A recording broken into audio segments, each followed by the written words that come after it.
दिल्ली नगर निगम के चुनाव रुकवाए जाने को लेकर कुछ जस्टिफिकेशन दिया है। केंद्रीय मंत्री स्मृति ईरानी जी ने दिल्ली नगर निगम के चुनाव रुकवाए जाने को लेकर कुछ जस्टिफिकेशन दिए हैं। उन्होंने बहाने लिए हैं कि दिल्ली सरकार नगर निगम को पैसा नहीं देती इसलिए नगर निगम के चुनाव रुकवा दिए। ये तो मजाक है। मतलब दिल्ली सरकार पैसा नहीं देती इसलिए आप नगर निगम का चुनाव, पहली बात तो ये झूठ है। दिल्ली सरकार तो पूरा पैसा देती है। नगर निगम में इतना भ्रष्टाचार कर रखा है बीजेपी ने जिसकी वजह से नगर निगम के पास पैसा नहीं है।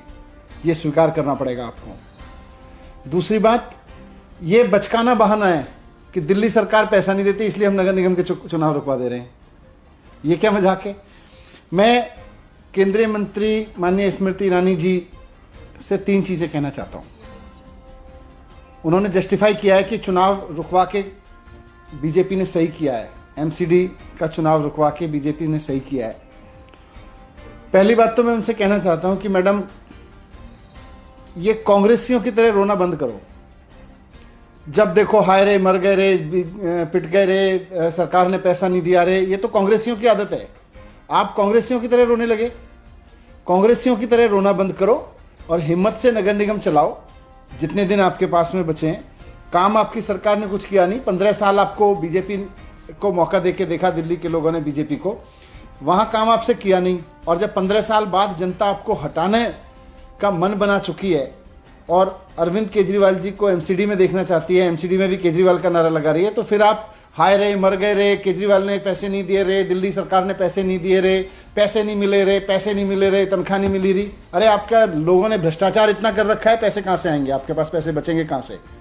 तो पहली बात तो मैं आपको यही कहना चाहता हूं कि कांग्रेसियों की तरह रोना बंद कीजिए मैडम। दूसरी बात, मैं ये भी रिक्वेस्ट करना चाहता हूं कि आप दिल्ली की रहने वाली हैं, दिल्ली में ही रहती हैं, आप जरा दिल्ली में घूम लीजिए।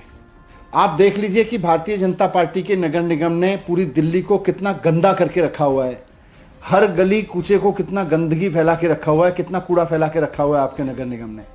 भ्रष्टाचार कितना फैला के रखा हुआ है और कितना कूड़ा फैला के रखा हुआ है। अगर हिम्मत है तो चुनाव का सामना करके दिखाओ। दिल्ली की जनता इस बार आपको 10 सीट भी दे दे तो बहुत बड़ी चीज है। आपको भी इस बात का पता है कि इस बार दिल्ली की जनता भारतीय जनता पार्टी को नगर निगम में 10 सीट भी नहीं देने वाली है, इसीलिए आप चुनाव से भाग रहे हो। तो दूसरी चीज मैं कहना चाहता हूं, चुनाव से भागो मत। हिम्मत है तो चुनाव लड़के दिखाओ। ये चुनाव आयोग को धमका के, चुनाव आयोग को ऊपर दबाव बना के आपने जो चुनाव टालने की कोशिश की है, उसको रुकवाया है, ये ठीक नहीं है। लोकतंत्र में राजनीतिक पार्टी के पास सबसे बड़ी ताकत चुनाव होता है। अगर आपको लग रहा है कि आपकी पार्टी में जीतने का दम है, अगर आपको लग रहा है कि भारतीय जनता पार्टी लोगों की पसंद है, तो फिर चुनाव से भाग क्यों रहे हैं? डर के क्यों भाग रहे हैं? चुनाव से लड़िए ना। चुनाव होने दीजिए तय समय सीमा पे। चुनाव आयोग को धमका के आपने चुनाव रुकवा दिया और फिर कह रहे हैं हम तो जीते हुए लोग हैं। आप डरे हुए लोग हैं, आप भागे हुए लोग हैं, आप चुनाव से भाग रहे हैं। दूसरी चीज ये, और तीसरी और इंपॉर्टेंट चीज, आज देश को यह पता चलना चाहिए कि आखिरकार भारतीय जनता पार्टी ने और केंद्र सरकार ने दिल्ली के चुनाव आयोग को आखिर क्या धमकी दी है। सीबीआई की धमकी दी है कि चुनाव रोक दो नहीं तो सीबीआई छोड़ देंगे आपके ऊपर। ईडी की धमकी दी है कि चुनाव रोक दो नगर निगम के नहीं तो ईडी से आपको फंसा देंगे। क्या धमकी दी है आप लोगों ने चुनाव आयोग को? आखिर ऐसा कैसे हो गया कि चुनाव आयोग चुनाव की तारीखों के ऐलान करने के लिए पीसी बुलाता है और उससे 1 घंटा पहले आप उसको धमकी देते हैं और 1 घंटे में मामला पलट जाता है। फिर चुनाव आयोग कहते हैं हम चुनाव टाल देते हैं, चुनाव रोक दिए, तारीखें रोक दी जो चुनाव आयोग ने तय कर रखी थी। तो आप बताइए देश के सामने कि आपने क्या धमकी दी है? सीबीआई से फंसाने की, ईडी से फंसाने की, या किसी पद का लालच दिया है आपने चुनाव आयोग को?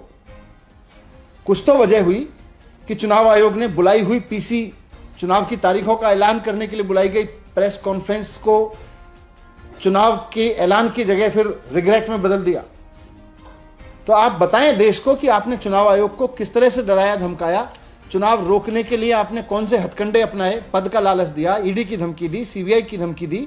आप बताएं, क्योंकि चुनाव आयोग जैसी संस्था अगर सरकारों के कहने पे चुनाव टालती रहेगी तो देश कमजोर हो जाएगा, लोकतंत्र पूरी तरह से कमजोर हो जाएगा।